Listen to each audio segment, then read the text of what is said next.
Hey guys, Kevin Bupp here, and I want to welcome you to another episode of the Real Estate Investing for Cash Flow podcast. Our mission is to help you build and maintain massive amounts of cash flow through income producing real estate investments. Now, our guest for this week's show is real estate investment expert Tenny Tolofari. Now, Tenny is a co founder and director of acquisitions for XSITE Capital Investment, an investment firm that specializes in value add multifamily properties. Now, as the director of acquisitions and co-founder of XSITE Capital Investment, Tenny has led acquisitions amounting to over $168 million in assets under management. Now, Tenny's journey into investment started from a place of curiosity and networking. And today his goal is to help over 100,000 individuals gain financial independence. And guys, when Tenny's not out there navigating the world of investing, he's looking forward to, exploring his personal interests such as fishing, dancing, golf. We're going to talk about that today. I want to talk about the dancing actually more than anything else. I want to hear what Absolutely. maybe break dancing. I don't know what kind of dancing is, but I'm very intrigued there. But more importantly, guys, I think just like me, I talk about family a lot in this show. He cherishes spending time with his family. He's a devoted husband and father to three beautiful kids. So with that, guys, I'd like to welcome Tenny to the show. My friend, how you doing today? I'm living the dream, Kevin. Thank you so Yeah, much for having me. Thank you yeah, so much excited for to have you, having me. brother. Excited to have you. Excited to chat with you and just learn a little bit more about you. Pull back the curtain and see what's under it. So with that being said, I gave that brief introduction, my friend. I know that was condensed version of your background, who you are. I know you got your start in cybersecurity prior to entering your career path into real estate investment. So why don't I pass it back to you? Tell us, for those that aren't familiar with you, don't know you, your backstory. Tell us about who you are, and how you ultimately found your way into real estate. Absolutely. Hey, Kevin, thank you so much. I've been a supporter of your work, and I've been following you for a while. We've been connected on LinkedIn for a long time, and I'm just so appreciative for the fact that we can at least get an opportunity to chat here today. Yeah. So thank you so much for that. But about me, I'm a young guy, moved here to the US in 2010 for grad school. Went to Bowie State for grad school where I studied cybersecurity. I'm from a little island in Nigeria called Bonny Island. If you want to Google it, you can check it out.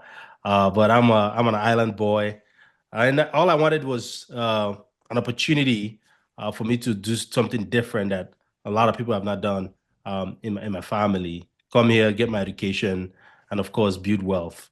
And of course, they say the United States is the land of opportunity. So I said I'm coming to the U.S. Um, Mom, dad, sisters, my family supported me. And gladly, I graduated from Bowie State in 2012. Started working with the likes of Bowen and Deloitte, doing cybersecurity for them. And then in 2016, I had a back injury.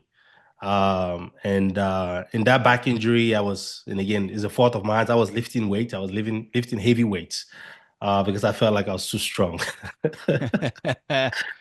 But I wasn't using good posture. And Uh, because of that, I hurt my lower back and my fifth disc.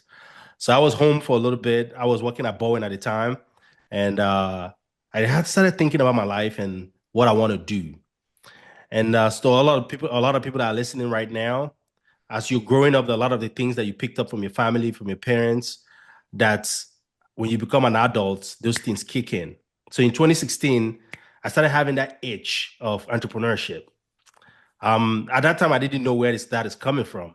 But now I know it was from my mom because my mom has been an entrepreneur all her life. But I started having that itch. I went to school. All my siblings went to school, got all the degrees and stuff. But I was like, I need to do something about business. I need to do something about business. And I started a financial services business. Um, while I was doing that, I was selling life insurance.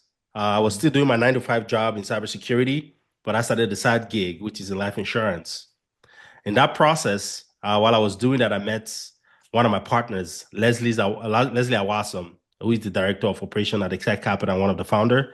I met his wife while I was trying to sell life insurance. And I told her about insurance, and she said, "You have to meet my husband." So I went to their house, met the husband, and the husband was like, "Whoa, I like the way you think.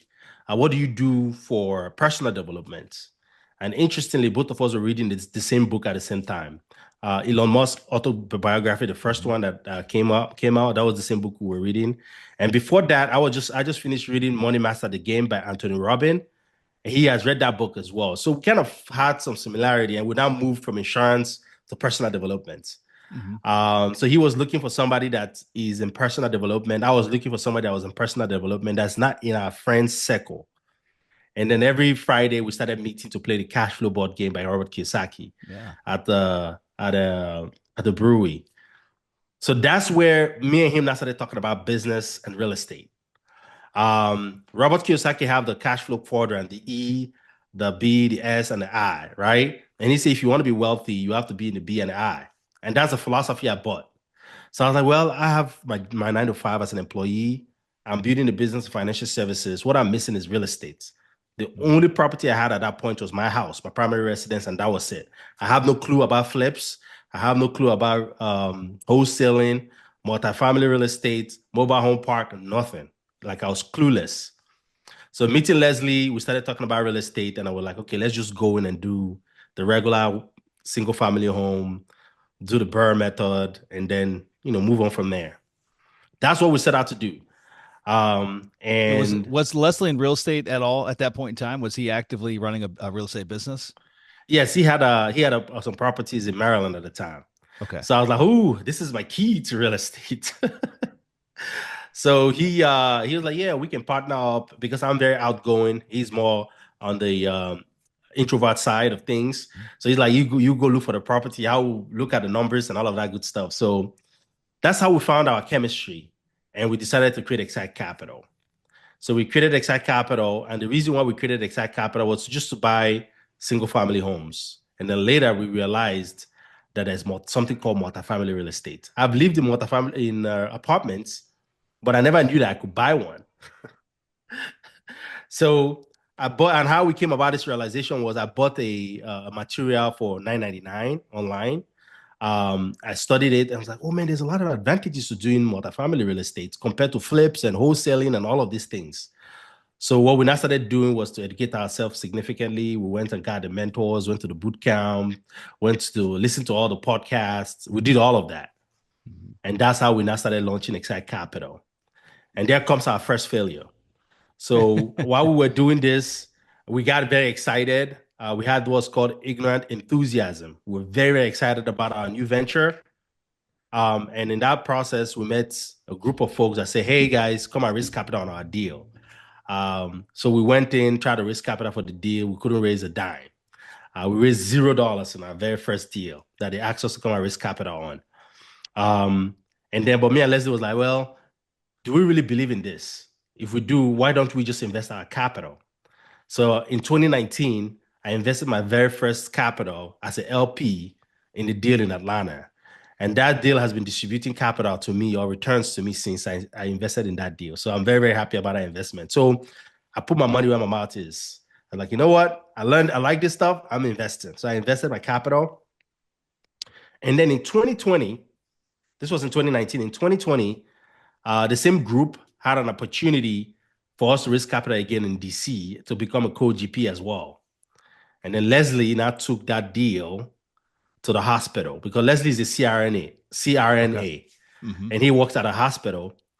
And there's this guy at the hospital that is an orthopedic surgeon, Dr. Julius Oni. He said, I'm going to take the deal to him. So he took the deal to him. And then Dr. Oni looked at it and said, hey guys, I don't want to be just an investor. I want to be a partner. So Dr. Oni came in on board, became our CEO of the company, and three of us joined forces and launched XSITE Capital to what you see today. Okay. In that deal, we raised $775,000, and then from there we went and raised $4.3 million, and then that's how we just started growing as a Hmm. company, where we have $168 million of assets right now. So that is the story. I know it's long, but No, yeah, no, that's I it. appreciate that, and ultimately, but a lot of that happened in a very short span of time. I mean, really, realistically, you said it was 2019 when you made that first LP investment, and then that was shortly after I think the first failed attempt of you raising capital, with the XSITE brand, and then ultimately met Julius, and I think you said 2020, and Right. had that first successful co-GP deal, raised some capital, and then off and running from that point forward. So, what I always try to try to reflect back on. Um, I don't know. It's not a failure ultimately because you learned quite a bit, right? Like you want to look back on that first time you tried to raise capital, you didn't raise a dime. What'd you do wrong? I mean, like what were you able to identify that you did wrong that the second time around that you decided to take maybe a different approach or a different strategy? Again, what do you feel were the failure points there? I think the failure point for us that we detected was we had a scarcity mindset. Mm-hmm. The scarcity mindset was, well, let's just learn about this stuff, let's figure it out and go do it ourselves. That's the scarcity mindset. We did not tell enough people about what we're doing. Mm-hmm. That was the biggest failure. If anybody's listening, as long as you were able to, you have a dream, don't share it with people that are going to kill it. Share with people that will help you, that help nurture it. And that doesn't have to be your family. That doesn't have to be your friends. It could be a other social network or other network of people that are looking to do exactly what you're looking to do. Mm-hmm. But one of the things that killed that whole effort was we did not open our mouth to tell a lot of people about what we're doing. So when we came back to raise capital, it was a shock to them. They were like, dude, how you telling me about it? I think that deal was we bought that deal for 32 million. So we're like, well, we're raising capital for $32 million deal. Come and invest. Tenny, you're an IT professional. You're doing financial services. How come now you're a real estate investor? What's going on here? So a lot of people were not, is the trust They're because you skeptical. know, Yeah, like, they're and trust. skeptical, right? Yeah. 100% skeptical. So the advice I can teach anybody from that is from the time you have the idea, start telling people that you're doing that. So that will take time for it to get in their head that you're actually doing something Mm-hmm. related to real estate investing or anything that you want to do in life. And again, don't let the naysayer kill your dream. Look for people that can inspire you, that support you, and then you share that to them. Because if you go share with some other people, they'll probably kill it. So what outside of meeting Julius and presenting him the deal, and ultimately he came on board, probably brought some capital to the equation, had some relationships with other docs there inside the hospital. What were some of the active steps and measures that you took to, just yell it to the mountaintops, right? Yell this louder, the message of who you are, what you're doing, and the opportunities that you're presenting. What additional steps did you take? That is a really, really good question. One of the things we did we just started doing more stuff. Like, we started doing a monthly meetup where Mhm. we're hosting a monthly meetup in Maryland. We started going on podcasts, right? We started going on podcasts and sharing our story. We started talking about our aspiration. We started going to more events. We came up with the Blue Ocean strategy where we start thinking about going to events that houses our investors, right? With the kind of investors we're looking to attract to our investments, we started going to those kind of events as well. So those are some of the things we started doing to help put the word out there. We Let's started unpack using that one. I don't want to lose it. Let's unpack that one. What type of events outside of real estate investment events? What type of events were they? Special association meetings for particular industries, or where were you going to get in front of your prospective investors? Kevin, that's the blue ocean strategy. Mhm. Yeah. The blue ocean strategy meaning that is our strategy. I'm not giving it to the public. I'm just kidding. Yeah. I'm just kidding. So they say if you want to catch fish or you want to catch a particular kind of fish, you go to where those fish are. Hmm. If you want to serve a particular group of people, go where they congregate. So our avatar that we serve are medical professionals, medical Hmm. doctors, CRNAs, folks in the healthcare industry. Yep. So what we now started doing was to go to those shows. For example, they have like Nigerian physicians. I'm originally from Nigeria. Nigerian Physician Conference. A lot of people go there and they talk about medicine. We come there, we talk about real estate. Blue Ocean. Why are these guys talking about real estate? They have National Medical Association in the US. They have a conference that have to do with medicine. We go there, we talk about real estate. Blue Ocean. We have CRNA conferences. They're talking about nursing, CRNA, and all of that stuff. We go there, we talk about real estate. So that now I started making people feel like, okay, who are these guys? Why are they here when everybody else is talking about something else? So that now has helped us significantly with creating a lot of interest to what we're Hmm. doing. And we're using education as a means to bridge the gap between where they are and where they potentially want to go. So in my journey, I've never met anybody that's not interested in real estate. But I've met a lot of people that are interested in real estate, but don't want to deal with the headache that comes with real estate. That's right. So what we're helping them do as a company is bridge that gap. So basically, that's what we do. Yeah, no, I love that. I love every bit of that, and I love that blue ocean strategy. I mean, that's absolutely it's so simple but so brilliant. So when you would go to these events, would you get a booth? Would you actually like sponsor a booth and get like something in the expo hall, or were you just basically Yeah. divide and conquer and rub elbows and start conversations?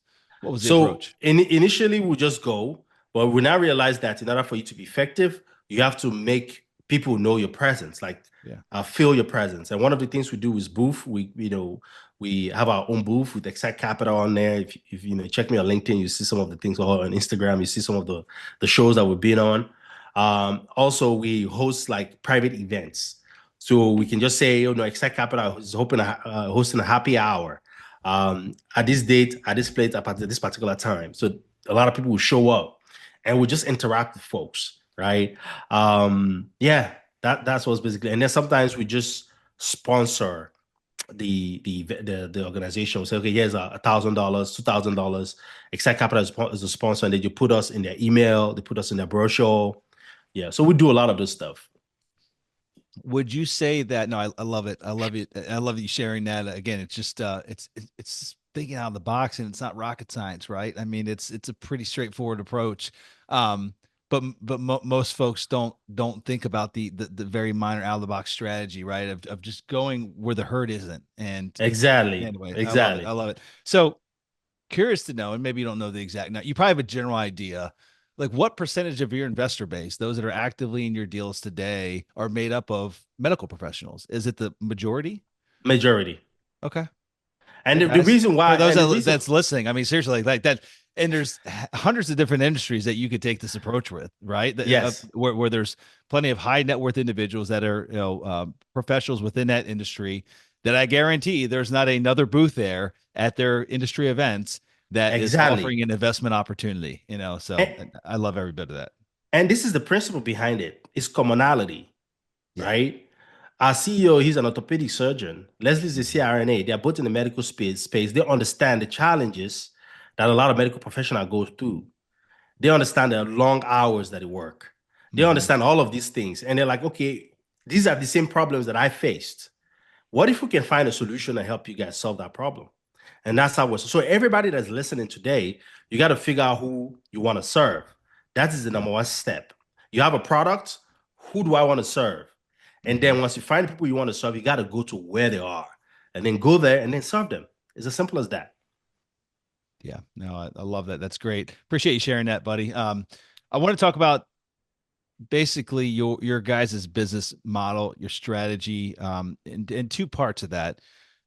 The first part being obviously capital was readily flowing in 2020. Obviously, you guys got off and running. There was lots of liquidity in the market. Interest rates, hit an all-time low late 2020 and stayed at an all-time historical low for a number of years before starting to work their way back up, well, fairly quickly in late 2022. And so, quite a bit of volatility over the last 2 years, but quite a bull run for a couple years prior to that. And so, just curious to know, what the business, I guess how the business differs today than maybe what it was when you guys first kicked it off for the first couple of years. I know you're in multifamily, you're still doing value add multifamily. You shared some basic details of a deal you guys are working on right now. Would love to to go through that here in a few minutes, but just curious as to what those last 4 years have looked like and how you guys, more specifically, how you've been able to navigate some of the uncertainty and volatility that's happened in the marketplace.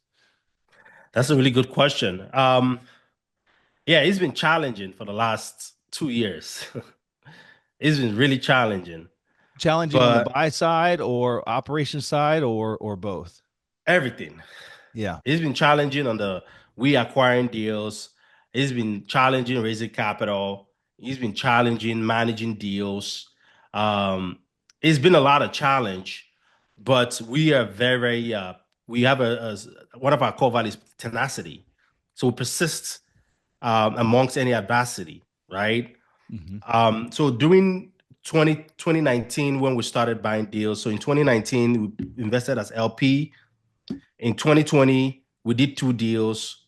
We did one deal where we raised capital on a deal in DC. 2021, we bought two. We invested in two deals. One we bought as lead sponsor, and we invested in another group. 2022, we did four transactions We bought a $60 million deal, and then we sold one of our deals. We Mhm. projected 18%. We gave them 29.9% return on investment. So we exited one of our deals. Markets was hot. We actually closed our last deal in 2022, December 30th of 2022. Yeah. Tough timing. And then very, very perfect timing, and everything was perfect. And then 2023, the whole market dried out, and we didn't stop. So we did not, what we do is we have a machine from the acquisition side. We don't ever stop underwriting deals. So we're still going through our cadence. So we implemented this thing called traction in our company, Hmm. entrepreneur operating system, Yep. where we have metrics that we track every week, and we have meetings every week that we track that. So on the acquisition side, we are supposed to review 56 deals a week. How many? 56. We're 56 a supposed to week? review 56 sales deals, and we underwrite 7 of them. Okay. Oh, Meaning okay. on I a got you. I got you. Okay. So, yes, there's a large portion that get thrown. Okay. I was going to say, exactly. how's that even possible? So in that time frame, we were going in looking at deals, and then there's something we have that's called the sniff test, where we basically look at the population, median household income, the school, just Mhm. the fundamental stuff. Yep. And if you see if it passes it, then we take it to underwriting where we download the financials and then go through underwriting process, right? So we never stopped that from 2023 January till today. So that means we're still in front of the brokers, having conversations, saying, hey, we're interested in a deal, we're interested in a deal. And that has put us in the mind of the brokers for a long period of time. Hmm. So when this opportunity came up, we beat it on the deal and we finally won it because we've been consistent over a long period of time. We told the brokers we're not looking to stay on the sideline, we're going to be active. And the philosophy behind that was when everybody's scared, that's when you want to jump in. That's right. And of course, you got to minimize the risk significantly, but that's what we basically have done. Yeah, no, that's fantastic. I'd love to dissect this deal a little bit. Just, I guess what first and foremost, what attracted you to it? I know that you're buying at a discount from, yeah, I guess what the peak valuation might have been in 2022, but more specific, what's the business plan look like? Is it a light value add? Is it a heavy value add? What percentage of the units do you guys intend to renovate? What type of, rent maybe premiums exist there once the units are turned?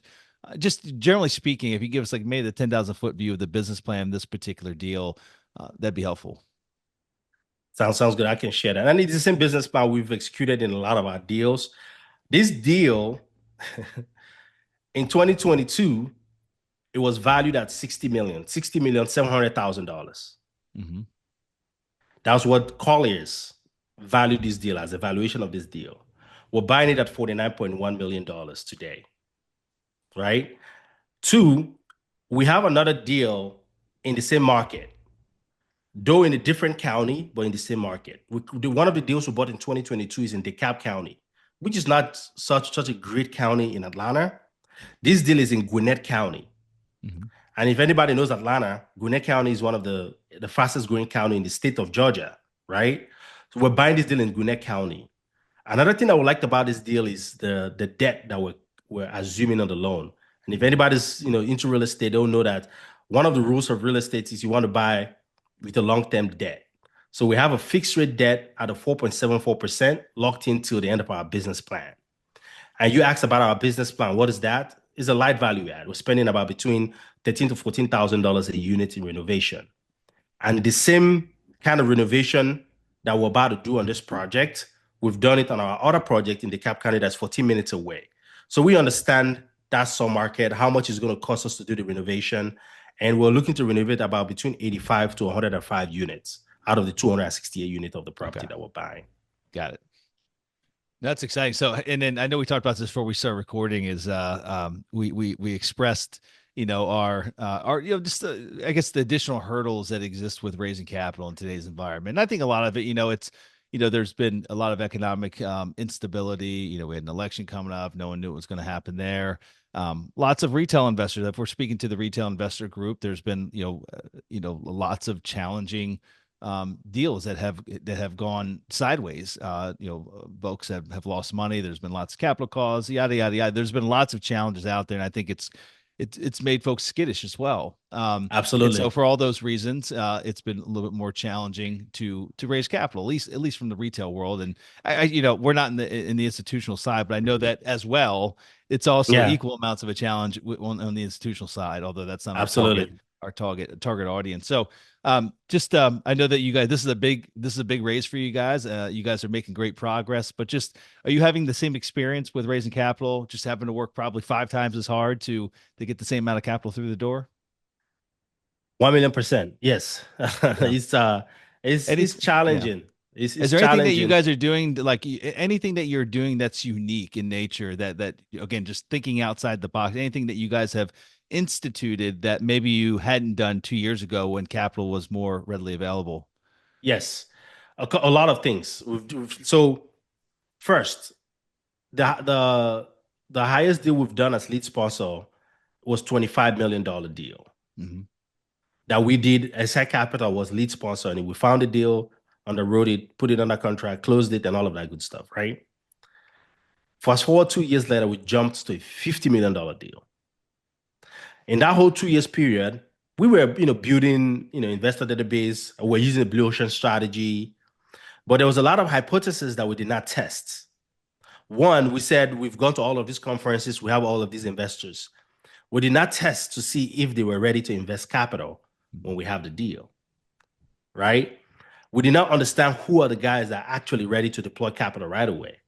So we had an assumption that we have all these investors, and boom, once we have a deal, because we've not had a deal in a while, boom, everybody's just going to go and start swinging capital to us.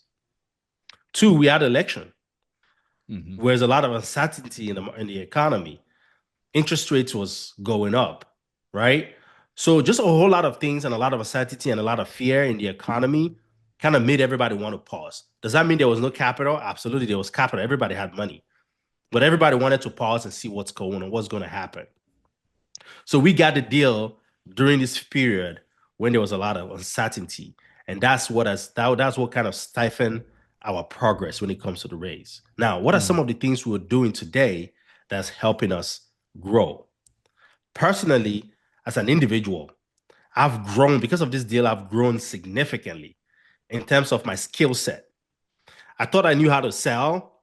Now I had to kind of take my selling my sales skill up the notch. Like I have to come and like develop myself again, personal development, because that's key, right? So one of the things we didn't have was a good sales process. Hmm. Just like before we joined the call, you told me about some of the things you guys did from the top of the funnel all the way to the bottom. We didn't have a whole good process with scheduling calls, getting on calls, following up on calls, asking for people to actually invest. We used to just be like, hey, this is the deal, go check it out, and that's it. Whereas people, they buy with emotion, right? And they Hmm. justify it to logic, right? And if you leave them, they'll use just that fear and logic, analysis paralysis, and they won't take any action. Right. So you as the investor, or you as the salesperson, or who is providing the opportunity, you have to be able to educate them about what this can do for them over a long period of time. Anyways, to cut long story short, we built our whole sales process, marketing. Some of the things we were thinking would work in marketing wasn't working. We have to hire a new set of people into marketing, because what actually helped us did a $25 million deal. We thought that would help us do a $50 million deal. It's a whole completely different ball game. So Hmm. those are some of the things that we've learned. Also, another thing that we did not factor in was institutional capital. Is, hey, do we need institutional capital, and what will it take to attract institutional capital for a $50 million deal? We did not know all of that stuff. With this particular deal, we've been able to test all of these hypotheses now, see what works and what doesn't work. So I'll stop there, see if you have more questions. No, that's great. I appreciate that. No, I mean, just you're taking the necessary steps and testing new theories as to, how do we get there, right? Like how we got there before isn't going to work this time around. This deal is literally double the size of the largest last deal that you did. and now capital is literally 5 times harder to raise than what it was back then. So no, I appreciate that transparency. Yeah, it's one of those things that you get pushed, you put your back into the corner, and ultimately you got to find, fight your way out of it, right? And find the right path. And the path that you took last time is probably not the right one. You're going to hit a dead Absolutely end. And not. so Yep. um would be curious, and then I'm going to be conscious of everyone's time and your time as well. But would be curious as far as like underwriting, just general assumptions, how they might have changed maybe on this deal versus maybe a deal that you guys did 2 years ago, like rent growth, for example. Like, what are you guys typically putting in for annual rent growth, and then on the exit, what does that exit cap rate look like? I mean, those are some of the rent growth is easier to kind of pin your thumb on. Hmm. Exit caps a little bit more challenging, right? Especially like looking 5 years out. You know, what does that exit cap rate assumption look like, and how do you guys arrive at that? That's a really good question. So for rent growth, and these are some of the things we do from our even our sniff test before we Mm-hmm. even uh, put the deal under contract. This particular area is looking at a 15% rent growth between 2024 and 2028. So Wow. we're looking at Okay. about 3% rent growth, right? And all of this information I'm sharing right now is open to you in CoStar if you have access to CoStar. Mm-hmm. So we depend on CoStar, and of course we have market knowledge, which meaning we work with Asset Living, which is the property management company we use. So they have market knowledge. So on this particular sub market and this particular property, they're seeing a rent growth. See, the property manager actually wanted us to do 5% rent growth on the project because that's what they've been seeing historically, but we brought it down to 3%. And then from a cap rate standpoint, we're going at a 5.3% cap rate and we're keeping it flat and exit at a Got it. 5.3% cap rate. Though CoStar is saying in 2029, and we already know this, interest rates usually trend with cap rate. If interest rates go down, cap rate usually follow along. In 2029, CoStar is saying cap rate is going to be at 4.6. Mm-hmm. If we use that model, the return metrics just shoot up significantly for our investors. But we're saying, no, no, Sure. no, we're going to stay conservative. We're going to leave our entry cap rate and exit cap rate the same. And that is what we're using. Before now, and of course, the debt that we're assuming on this loan is the 4.74%. So we're positive going in. Mm-hmm. Before now, the way we underwrite deals, we use 10 basis points every year. Mm-hmm. And that's how we project it. But based on where this market is, where this project is, and the debts that we're using, we're keeping the cap rate flat at the 5.3% cap rate, which is the market cap rate. Yeah. No, God, and I appreciate you sharing that. Is the plan? What's the long term strategy look like? Is it the plan to just exit out at that whenever the current loan comes due, or will you guys recap it and put a new loan in place and hold it for a longer term? So the goal is to come in, value add, first appreciate, and exit in Mm-hmm. 2029. Got it. Got it. Okay. Fantastic, man. Well, that's exciting. I'm excited for you guys. Sounds Thank like you a so great much. opportunity. No, it's fantastic, man. Just again, you want to be blind buying when there's blood in the streets, and again, just going the opposite direction of the herd. And most of the herd is on the sidelines right now. So it's Absolutely. a good time Absolutely. to be buying. We've literally had our best 2 years last year and this year. Oh, Just wow. going gangbusters, looking at a lot of deals to find the ones that actually fit the criteria and check all the boxes.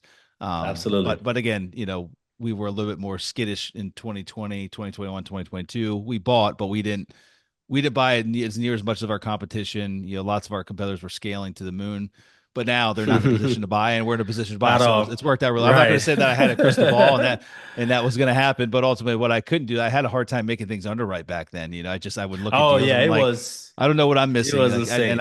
and I know that there's plenty smarter folks than I, but it's just we would never make it even to final and best offers. And so a lot of the deals we bought were direct to owner things that we'd been building relationships for years. So Mhm. again, we did really well in those other years, but we've scaled significantly in the past 2 years when others haven't. And I can only really attribute that to just being disciplined and kind of just sticking to our guns and not really falling into the FOMO or the fear of missing out, right? Which I think The shiny object syndrome. I think it's just inherent nature, for most human beings. Like everyone's got, a little bit, at least a little bit of FOMO, right? Of Right. you see things going on around them. They're like, come on, man, what am I missing here? Like, how's everyone else, Buying grown like deals, and I cannot gangbusters. buy a deal. And I Yeah. can't make the economics make sense. And so the only thing that Hmm. really made me feel good about all my decisions, and I feel really good about them today. We have no deals that have, variable rate debt. We have no debt maturities. We have,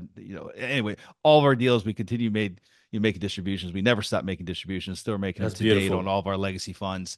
Um, but the one we sold a number of our properties. We kind of pruned our portfolio out in 2020 and 2021 and 2022, Amazing.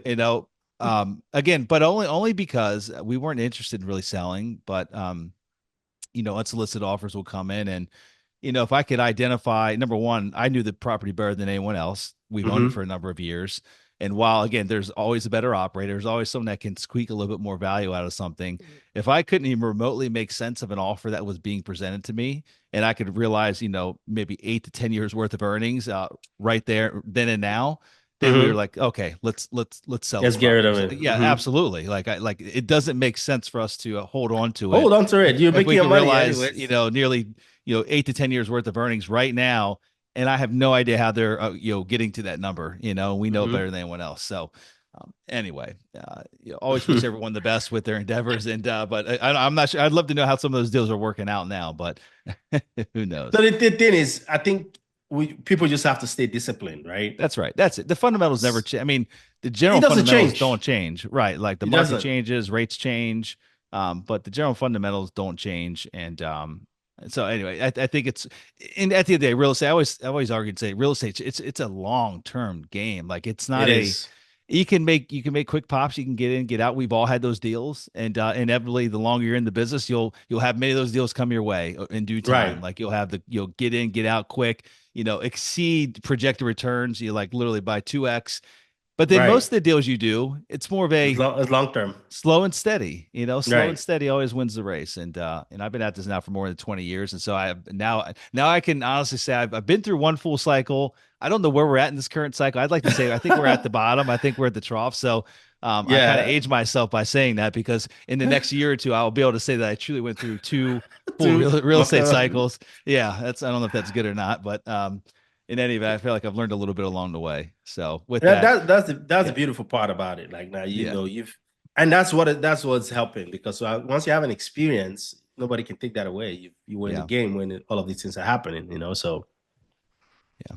I think we just also we tend to grow more patient. We grow more patience as we get older as well. older, Just exactly. patience and take time and just know that like things don't happen overnight and just make good informed decisions and know that time typically will take care of the rest. If you buy a great Exactly. property in a great In a good market market, with good underlying fundamentals, and that's it. for the most part, the rest will take care of itself if you're willing to wait it out.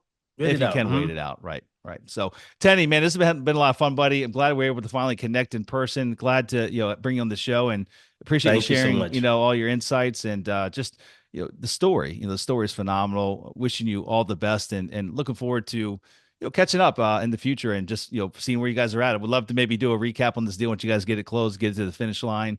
And is that happening this year or is that going to happen next year?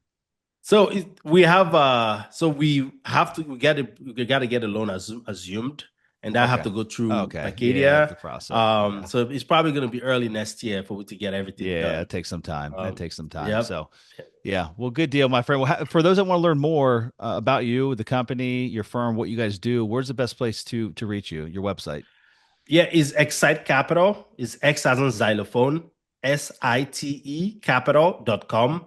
And of course, Tenny Tolofari. You can find me on LinkedIn, on Instagram or Facebook, any social media. It's Tenny Tolofari. I think I'm the only one that's on there. So I say the yes. same thing. I think I'm the only Kevin Bupp. I'll just type in Kevin Bupp, you'll find me. So, awesome, Tanny. It's been a pleasure having you, my friend. Thank you so much, Kevin. I really appreciate it. And of course, yes, once we close the deal, there's a lot of things that I'd like to share as well. So hopefully we can revisit it. And if you're in Charlotte anytime, just let me know and then we can grab a beer or something. We'll make that happen, my friend. And guys, that's all we have for this week's show. So until we meet again next week, this is your host, Kevin Bupp, wishing you huge success. Take care now.